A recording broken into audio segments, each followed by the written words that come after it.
बिस्मिल्लाहिर्रहमानिर्रहीम। अल्लाहुम्मा सल्लि अला मुहम्मदिन व आलिहि व इत्रतिहि बिअददि कुल्लि मालूमिन लका।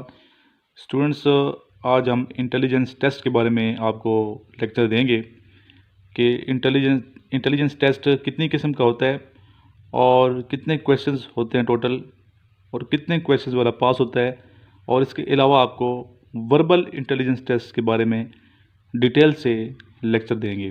तो इस लेक्चर को आप शुरू से लेके आखिर तक गौर से सुनिएगा, स्पेशली वो स्टूडेंट्स जो स्क्रीन आउट हो जाते हैं और उनका इंटेलिजेंस टेस्ट पास नहीं होता, उनको चाहिए कि इस लेक्चर को सुने और मेरी हिदायत पे अमल करें। जी स्टूडेंट्स, इंटेलिजेंस टेस्ट का मतलब है जहानत का इम्तिहान। उर्दू में जहानत का इम्तिहान कहते हैं, इंग्लिश में इंटेलिजेंस टेस्ट कहते हैं। और ये टेस्ट बहुत ही अहमियत का हामिल है और ये पहला टेस्ट होता है। जो ही आप डॉक्यूमेंट्स जमा कराते हैं तो सबसे पहला टेस्ट, चाहे आप नेवी के लिए टेस्ट दे रहे हैं, चाहे आप एयरफोर्स के लिए टेस्ट दे रहे हैं, चाहे आप आर्मी के लिए टेस्ट दे रहे हैं, तो सबसे पहला जो टेस्ट होता है वो आपका इंटेलिजेंस टेस्ट होता है। और ये ऑनलाइन टेस्ट होता है। आपको लैपटॉप दे दिया जाता है और या डेस्कटॉप दे दिया जाता है, उस पर आपने ऑनलाइन ये टेस्ट करने होते हैं। तो बेसिकली इसकी दो किस्में हैं, एक होते हैं वर्बल इंटेलिजेंस टेस्ट और दूसरे होते हैं non verbal intelligence test. Verbal का मतलब है ज़बानी, यानी लफ्ज़ों से जिसका ताल्लुक है, ठीक है। ज़बानी से मुराद जिनका ताल्लुक लफ्ज़ों के साथ है, शक्लों के साथ ना हो। और नॉन वर्बल जिनका ताल्लुक अशकाल के साथ हो, शक्लों के साथ हो। मुख्तलिफ खाने बने होते हैं, मुख्तलिफ अशकाल बनी होती हैं, मुख्तलिफ डायग्राम बने होते हैं। तो इसको देख के आपने जो सही आंसर है वो देना होता है। तो इन दोनों जो टेस्ट होते हैं इनका मकसद क्या है? इनका मकसद आपकी जहानत चेक करना है। उस लेवल की आपकी जहानत होनी चाहिए कि जो रिक्वायर जहानत है, और जो इंटेलिजेंस शख्स होगा वही आगे मुल्क की सही तरीके से खिदमत कर पाएगा। इंटेलिजेंस टेस्ट की तीसरी किस्म होती है मैकेनिकल टेस्ट। मैकेनिकल टेस्ट पे मेरा एक लेक्चर है, वो आप सुन लीजिएगा। लेकिन आजकल मैकेनिकल टेस्ट नहीं होता, इसलिए हमने इस पोर्शन को छोड़ दिया है। सिर्फ वर्बल और नॉन वर्बल इंटेलिजेंस टेस्ट ही होते हैं। तो वर्बल टेस्ट, जैसे कि मैंने बताया, लफ्ज़ों से इसका ताल्लुक है। इसकी बहुत सी किस्में हैं, इस पर डिटेल में हम बात करेंगे। और नॉन वर्बल का मतलब है जिनका ताल्लुक लफ्ज़ों के साथ ना हो, ठीक है, बल्कि मुख्तलिफ अशकाल के साथ हो, उसे नॉन वर्बल इंटेलिजेंस टेस्ट कहा जाता है। तो इनकी प्रैक्टिस करना बहुत ज़रूरी है सब स्टूडेंट्स के लिए। बग़ैर प्रैक्टिस के आपने बिल्कुल नहीं जाना, ठीक है। अगर आप बग़ैर प्रैक्टिस के और इसको इजी समझ के जाएंगे तो पहला टेस्ट ही ऐसा ना हो कि आपका क्लियर ना हो और आपकी सारी मेहनत गारत चली जाए। तो इसलिए आपको चाहिए कि वर्बल इंटेलिजेंस टेस्ट और नॉन वर्बल इंटेलिजेंस टेस्ट की सही तरीके से प्रिपरेशन करें। आपने प्रिपरेशन कहाँ से करनी है, लास्ट में मैं इस वीडियो के बताऊँगा कि आपने कहाँ से सही तरीके से इसकी प्रैक्टिस करनी है। तो आज चूँकि मैंने बताया था कि आपको वर्बल इंटेलिजेंस टेस्ट के बारे में बताएंगे, ठीक है। इंशाल्लाह नेक्स्ट लेक्चर में आपको नॉन वर्बल के बारे में डिटेल में बताएंगे। तो वर्बल इंटेलिजेंस टेस्ट की कंप्लीट डिटेल और इम्पॉर्टेंट जितने क्वेश्चंस हैं जो बार बार आते हैं वर्बल इंटेलिजेंस टेस्ट के, वो भी आज हम आपको बताने जा रहे हैं। जी, फर्स्ट क्वेश्चन है वर्बल इंटेलिजेंस टेस्ट का, जो बहुत ज़रूरी है।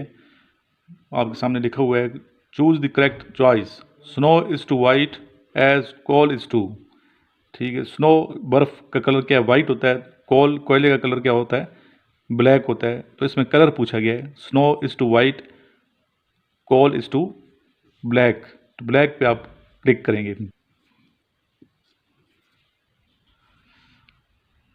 Hair is to there as she is to. अभी देखिए अपोजिट लफ्ज़ है। हेयर कहते हैं यहाँ को, देयर कहते हैं वहाँ को, दोनों मुखालिफ हैं। तो शी फीमेल के लिए है, तो ही जो है मेल के लिए होगा। तो शी इज़ टू ही। जी, तीसरा क्वेश्चन देखिए, oil is to seed as butter is to. Oil कहते हैं तेल को, सीड बीज को कहते हैं। बीज से जो है ऑयल निकलता है, तेल निकलता है। As butter is to, butter कहाँ से निकलता है? इज़ टू मिल्क, दूध से मक्खन निकलता है, बटर निकलता है। तो मिल्क पे आपने क्लिक करना है। और घी जो है वो बटर से निकलता है, इसको घी पे क्लिक नहीं करना बल्कि मिल्क पे आपने क्लिक करना है। चलते हैं नेक्स्ट क्वेश्चन की जानिब। जी, नेक्स्ट 4 नंबर क्वेश्चन है, if poets were doctors poems would be. तो यहाँ पे आपने क्लिक करना है मेडिसिन्स को। 2 × 3 × 5 × इज इक्वल टू 5 2 3। अभी देखें 5 सबसे लास्ट वाला फिगर है, इसको पहले ले आए हैं। फिर सबसे पहले वाले को दूसरे नंबर पे ले आए हैं, फिर सेंटर वाले को तीसरे पे ले आए हैं। इस तरह दूसरा जो है, इस देखिए 6 × 4 × 1 इज इक्वल टू 164। इसमें उस फार्मूले को नहीं अपनाया गया पहले वाले को, बल्कि इसमें क्या किया गया है, वन सबसे लास्ट में था, सबसे लास्ट वाले को पहले लाया है, ठीक है, वहाँ भी लास्ट वाले को पहले लाया है, लेकिन यहाँ पे फिर क्या 6 पहले पे आ रहा है, तो 6 को उठा के फिर पहले पे ले आए हैं और लास्ट में सेंटर वाला जो है ये आखिर में चला गया, ठीक है जी। पहले ही फार्मूले को अपनाया गया है, जिस तरह इस तरतीब में ना, ये देखिए 5, 2 और 3, 1, 6, 4, तो जिस तरह पहले 523 आए, इसी को आपने फॉलो करना है और 164 आया है। फिर इसी तरह आपने क्या करना है, सबसे लास्ट वाले को पहले लाना है, ठीक है, 4 लास्ट में है, फिर 8 पहले नंबर पे है, सेंटर में आ जाएगा, और 2 जो है सेंटर में लास्ट में चला जाएगा। इसी तरह फिर आपने इन तमाम क्वेश्चंस को मद्देनज़र रखते हुए इसको हल करना है। देखिए पहले को देखें, क्या 5 लास्ट में था, तो ये भी 5 लास्ट में है, तो 5 शुरू में आ जाएगा, ठीक है, और फिर 2 जो है पहले है यहाँ पे, तो फिर 5 के बाद 2 आया, तो यहाँ पे 6 आएगा, पहले ये 6 है, 5, 6 और फिर सेंटर में 2 है, तो यहाँ 2 लास्ट में चला जाएगा, तो ये इसका करेक्ट आंसर होगा। तो इस तरीके से आपने ये क्वेश्चंस करने हैं। वर्बल इंटेलिजेंस टेस्ट की चौथी किस्म होती है वर्ड फॉर्मेशन टेस्ट। तो वर्ड फॉर्मेशन टेस्ट ये भी बहुत इजी टेस्ट होते हैं, बस थोड़ी प्रैक्टिस की ज़रूरत होती है। तो आइए इसकी प्रैक्टिस करते हैं क्वेश्चन की। ये क्वेश्चन पढ़िए, find one of the 4 words given that can not be formed from the letters of the word important. 4 नीचे वर्ड्स दिए हैं, अल्फाज दिए हैं, और इनमें से कौन सा ऐसा वर्ड है जो इम्पॉर्टेंट में फिट नहीं आता। बाकी तमाम अल्फ़ाबेट्स आए हैं इम्पॉर्टेंट में, देख लें, एक आया कैन, एक है टॉप, एक पैंट, एक मैप। बाकी तमाम के अल्फ़ाबेट्स आ रहे हैं सिवाय कैन के, ठीक है, कैन में सी है और यहाँ सी इम्पॉर्टेंट में नहीं है, ठीक है। बाकी जगह TOP भी आ रहा है, PANT भी आ रहे हैं, MAP भी आ रहे हैं, लेकिन CAN ये पूरा वर्ड कैन यहाँ पे नहीं आ सकता क्योंकि यहाँ पे सी नहीं है, ठीक है। ये क्वेश्चन दोबारा पढ़ लें, find one of the 4 words given that can not be formed from the letters of the word important. तो नीचे ये 4 वर्ड्स हैं, कैन, टॉप, पैंट, मैप। तो कैन जो है ये यहाँ पे इम्पॉर्टेंट में नहीं आता, इसको कैन को आपने क्लिक करना है। 5वीं किस्म जो होती है वर्बल इंटेलिजेंस टेस्ट की होती है सीक्वेंस इंटेलिजेंस टेस्ट या सीक्वेंस टेस्ट। इसमें एक तरतीब होती है, तो तरतीब को आपने मद्देनज़र रखते हुए आंसर देना होता है। तो ये 5वीं किस्म है वर्बल इंटेलिजेंस टेस्ट की, सीक्वेंस टेस्ट। आइए इसकी प्रैक्टिस कर लेते हैं। ये क्वेश्चन है, write the letter which will comes on third after the 4th vowel of the alphabet. यानी कि चौथे अल्फ़ाबेट के बाद तीसरा जो अंग्रेज़ी का हर्फ है वो कौन सा होगा, अल्फ़ाबेट कौन सा होगा। तो देखें चौथा वावल कौन सा होता है, वावल आप देखेंगे AEIOU, चौथा वावल O है, तो O के बाद नेक्स्ट PQR, तो R जो ये तीसरा आएगा, तो R पे आपने क्लिक करना है। 6ठी जो किस्म होती है वर्बल इंटेलिजेंस टेस्ट की होती है common sense test. Common sense test की प्रैक्टिस भी हम करवा देते हैं आपको, ताकि आपको आइडिया हो कि कॉमन सेंस टेस्ट के क्वेश्चंस के आंसर आपने कैसे देने हैं। If a cricket match starts at 10 AM in Lahore, at what time can be hear its commentary on the wireless in Faisalabad. जी, अगर क्रिकेट मैच 10 बजे स्टार्ट हो रहा है, तो मकसद इसका कहना यही है कि फैसलाबाद में क्या टाइम होगा जब आप सुन रहे हैं वो मैच अगर लाइव आ रहा है, तो ज़ाहिर है कि 10 ही होंगे। कॉमन सेंस ये है कि 10 ही होंगे।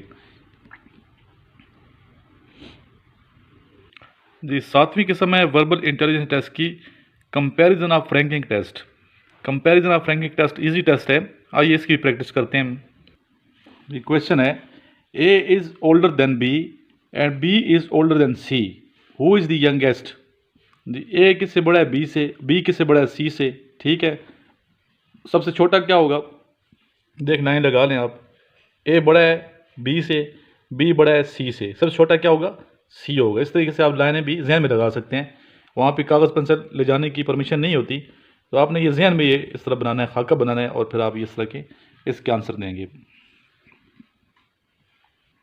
जी बहुत आसान क्वेश्चन है। In a class Laila scores higher marks than Sadia, Ridda scores less marks than Sadia, who scores lowest marks, यानी कि सब लाइला ने नंबर लिए ज़्यादा नंबर लिए सादिया से, और रिद्दा ने जो मार्क्स लिए हैं वो कम लिए हैं किससे, सादिया से। तो सबसे कम नंबर किसके हुए? तो सबसे कम नंबर हुए रिद्दा के। जी क्वेश्चन देखिए, और इस तरह के क्वेश्चन बार बार आते हैं। Amjad is taller than Asif, Amjad जो है उसका कद ज़्यादा लंबा है किससे, आसिफ से। अकरम इज टॉलर देन अमजद, और अकरम जो है अमजद से भी बड़ा है, बट यंगर देन आसिफ, लेकिन उम्र में आसिफ से छोटा है। हु इज़ द शॉर्टेस्ट, तो ज़ाहिर है सबसे छोटा कौन होगा, शॉर्टेस्ट कद के हवाले से बात की गई है, तो सबसे छोटा कद के हवाले से होगा आसिफ। और सबसे बड़ा कद किसका है, अकरम का, फिर अमजद का, फिर आसिफ का। ठीक है जी स्टूडेंट, ये क्वेश्चन इस तरह भी आ सकता है। A is taller than B, B is taller than C, but shorter than D, who is the tallest among them.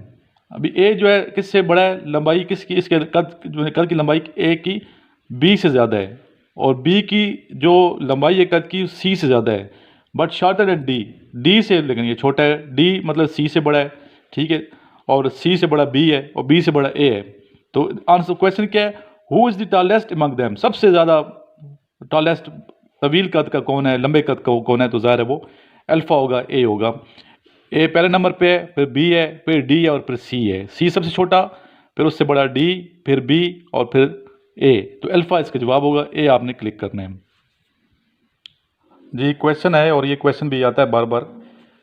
When the race ended, जब रेस ख़त्म हुई, there were 4 cars in front a car, एक car के आगे कितनी गाड़ी हैं, 4 कारें हैं। 4 बिहाइंड अ कार, और उसी कार के पीछे कितनी गाड़ी हैं, 4 पीछे हैं। And a car in the middle, और कार किधर है, सेंटर में है। 4 आगे हैं, 4 पीछे हैं, सेंटर में मिडल में कार है। 4 कारें आगे, 4 कारें पीछे, और सेंटर वाली कार है जिसका जिक्र किया जा रहा है। How many cars finish the race, G car किधर है, सेंटर में है। 4 आगे कार्स हैं और 4 कार्स पीछे हैं, और कार किधर है, सेंटर में है। तो टोटल कितनी होगी कार्स, 4 आगे 4 पीछे और सेंटर में कार, तो 4 4, और सेंटर वाली कार को भी आप प्लस करेंगे, टोटल 9। तो 9 कारों ने ये रेस फिनिश की है। 9 इसका आंसर करेक्ट होगा।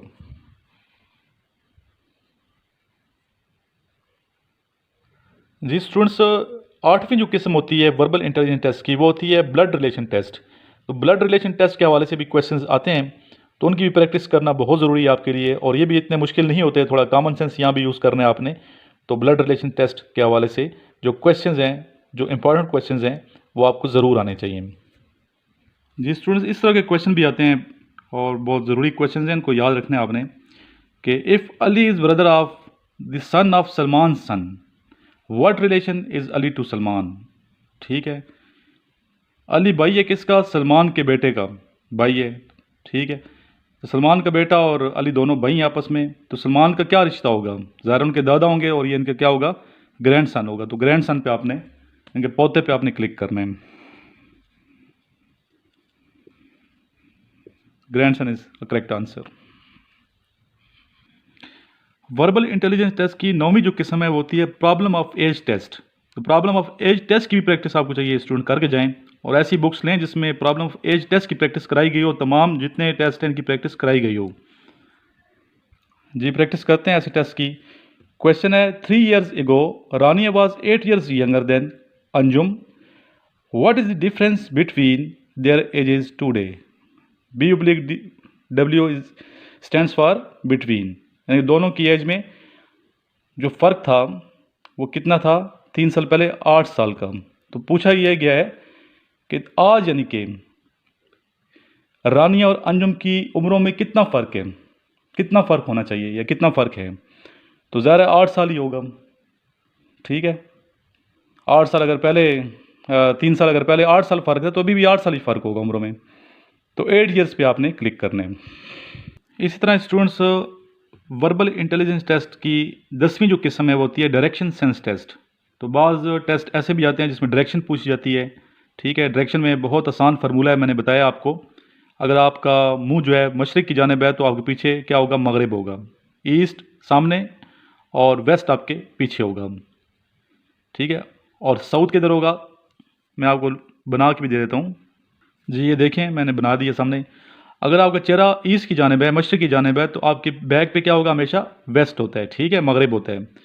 और साउथ हमेशा आपके राइट साइड पे होगा, दाएं जानिब साउथ होगा, और लेफ्ट साइड पे आपका नॉर्थ होगा। तो इस डायरेक्शन को आपने ज़हन में रखना है और ये क्वेश्चंस हल करते जाना है। बहुत ईजी क्वेश्चंस होते हैं ये, लेकिन ये डायरेक्शन आपको याद रहनी चाहिए। दोबारा देख लें, ये गौर से लिख लें बल्कि आप, ताकि आपको ईजी हो जाए। ईस्ट सामने अगर आपका चेहरा, तो वेस्ट साइड पीछे बैक पे वेस्ट होगा, आपके राइट पे साउथ होगा, और लेफ्ट पे नॉर्थ होना चाहिए, होता है हमेशा, ये रूल है, ठीक है। ये क्वेश्चन लिख लें भी, इसका आंसर आपने खुद कमेंट्स में देना है, ठीक है। एक क्वेश्चन आपने खुद भी करना है, हर एक का जवाब मैं देता जा रहा हूँ, अभी इसका आपने खुद आंसर कमेंट्स में लिखना है, ठीक है। A man walks 7 miles eastward, turns right and travels 3 miles and further turns right and travels 11 miles. How far is he from the starting point? I hope आपको क्वेश्चन समझ आ गया अच्छी तरीके से, और इसका आंसर आप ज़रूर देंगे कमेंट्स में। मैं आपके कमेंट्स का वेट करूंगा। वर्बल इंटेलिजेंस टेस्ट की 11वीं जो किस्म होती है वो होती है problem based on number system. इस तरह के क्वेश्चन भी आते हैं जिसमें problem based on number system के हवाले से क्वेश्चन होते हैं, ठीक है। इसकी भी आप प्रैक्टिस कीजिए, ज़रूर करके जाइएगा, ताकि ये क्वेश्चन भी आपको याद रहें जी। एग्जाम्पल मैं पेश करता हूँ ऐसे क्वेश्चन की। ए नंबर इज़ ग्रेटर दैन 6। ए जो नंबर है, ठीक है, वो आपको बताया गया कि बड़ा किससे, 6 से बड़ा है, ठीक है। एंड लेस देन 10, लेकिन 10 से छोटा है। Also it is greater than 7, 7 से भी ये बड़ा है, बट लेस देन 9, लेकिन 9 से छोटा है, ठीक है। द नंबर इज़, अभी ज़ाहिर है एक जो हिंसा है वो इधर बता दिया उन्होंने कि ग्रेटर देन 7, 7 से बड़ा है, बट लेस देन 9, लेकिन 9 से छोटा है, तो वो कौन सा होगा, ज़ाहिर है वो 8 होगा। कॉमन सेंस भी आप यूज़ कर सकते हैं यहाँ पे, तो 8 इज़ करेक्ट आंसर। तो इस तरह के क्वेश्चंस आते हैं, तो इसकी प्रैक्टिस आपने सही खूब अच्छे तरीके से करनी है। और ये वीडियो आपके कहने पे बना रहा हूँ, बार बार आप इसरार कर रहे थे कि सर ऐसी वीडियो बनाएं जिसमें वर्बल इंटेलिजेंस टेस्ट की काइंड्स के बारे में, इनकी किस्मों के बारे में, इनकी कैटेगरीज़ के बारे में ब्रीफ करें। तो मैंने सोचा कि आज बना ही दूँ, तो इसलिए आपके कहने पर ये वीडियो मैंने बनाई है, बड़ी कोशिश करके, मेहनत करके। तो उसको लाइक ज़रूर कीजिएगा जी। स्टूडेंट्स, जो 12वीं किस्म है वर्बल इंटेलिजेंस टेस्ट की, वो होती है assigning value to arithmetical signs. I repeat, assigning value to arithmetical signs. इस तरह के भी क्वेश्चंस आते हैं जी। एग्जांपल देखिए, insert the number missing the brackets. देखिए ये ब्रैकेट में 136 आया है, कैसे आया है, 419 इधर है, 351 इधर है।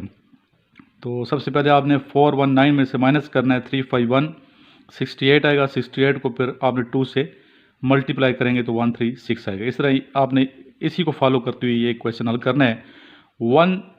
816 में से 439 माइनस करेंगे तो क्या आंसर होगा, 377, और 377 को फिर आपने 2 से मल्टीप्लाई करना है तो आंसर आएगा 750। तो 750 फिर आपने यहाँ पे क्लिक करना है। वर्बल इंटेलिजेंस टेस्ट की 13वीं किस्म है word building test. Word building test की भी आपने प्रैक्टिस करके जानी है, ताकि आपका ये टेस्ट भी क्लियर हो। तो कुछ मिसालें आपके सामने पेश करेंगे, वो आप गौर से देखिए। Name a single letter which when included in the following words form entirely new words. यानी कि ऐसा कौन सा, नीचे जो आपके सामने वर्ड्स हैं, इनमें कौन सा ऐसा सिंगल लेटर है जो ऐड करेंगे तो ये जो वर्ड्स हैं नए वर्ड्स बन जाएंगे। बुश, टेंट, लीन, इनमें देखें कौन सा है, ई भी नहीं है, पी भी नहीं है, डी भी नहीं है, तो आर है। आर करेंगे तो देखें आर से बुर्श बन जाएगा, ट्रेंड बन जाएगा, लर्न बन जाएगा। तो आर को आपने यहाँ पे क्लिक करना है।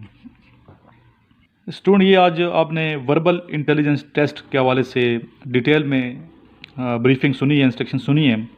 यकीन आपको ये लेक्चर पसंद आया होगा, और पहले शायद आपको नहीं पता होगा कि वर्बल इंटेलिजेंस टेस्ट की कितनी काइंड्स हैं, कितनी किस्में हैं। तो मज़ीद इसकी प्रैक्टिस की ज़रूरत है। जब तक आप प्रैक्टिस नहीं करेंगे तो ये मुश्किल का आपको सामना करना पड़ेगा। तो वो स्टूडेंट स्पेशली जो इंटेलिजेंस टेस्ट पास नहीं कर पा रहे, स्क्रीन आउट हो जाते हैं, फर्स्ट टेस्ट में ही बाहर निकल जाते हैं, उनको चाहिए कि ये मेरी बुक और नोट्स ख़रीद लें फ़ौरन। 0323916196 मेरा मोबाइल नंबर, इस पर मुझे आज ही कॉल कीजिए और जो ही आप कॉल करेंगे 2 दिन के अंदर आपको मतलूबा जो बुक है वो मिल जाएगी। इस बुक में वर्बल इंटेलिजेंस टेस्ट की कंप्लीट प्रैक्टिस भी कराई गई है आंसर के साथ, नॉन वर्बल इंटेलिजेंस टेस्ट की प्रैक्टिस भी कराई गई है और साथ साथ एकेडमिक टेस्ट और इंटरव्यू की प्रैक्टिस भी कराई गई है। तो इसको ज़रूर आप ख़रीदें, आपको बहुत फ़ायदा देगी ये बुक। और इसके अलावा ISSB के अगर किसी ने नोट्स ख़रीदने तो वो भी आपको प्रोवाइड किए जा सकते हैं। आखिर में हम दुआ करते हैं अल्लाह के हुजूर, हाथ बुलंद कर लें, सबसे पहले दुरूद शरीफ पढ़ें। अल्लाहुम्मा सल्ली अला मुहम्मदिन व अला आलि मुहम्मदिन कमा सल्लैता अला इब्राहीम व अला आलि इब्राहीम इन्नका हमीदुम मजीद। अल्लाहुम्मा बारिक अला मुहम्मदिन व अला आलि मुहम्मदिन कमा बारकता अला इब्राहीम व अला आलि इब्राहीम इन्नका हमीदुम मजीद। या इलाही तमाम पाकिस्तानियों को सलामत रख, तमाम मुसलमानों के मसाइल हल फरमा दे, ख़ास तौर पे फ़लस्तीन कश्मीर में बसने वाले मुसलमानों के जो मसले मसाइल हैं, जो मुसीबतें हैं, वो रफ़ा फरमा दे यार जल्द अज जल्द। या अल्लाह तमाम पाकिस्तानियों को हर मैदान में कामयाबी अता फरमा दे। अल्लाहुम्मा सल्ली अला मुहम्मदिन व अला आलि मुहम्मदिन कमा सल्लैता अला इब्राहीम व अला आलि इब्राहीम इन्नका हमीदुम मजीद। अल्लाहुम्मा बारिक अला मुहम्मदिन व अला आलि मुहम्मदिन कमा बारकता अला इब्राहीम व अला आलि इब्राहीम इन्नका हमीदुम मजीद।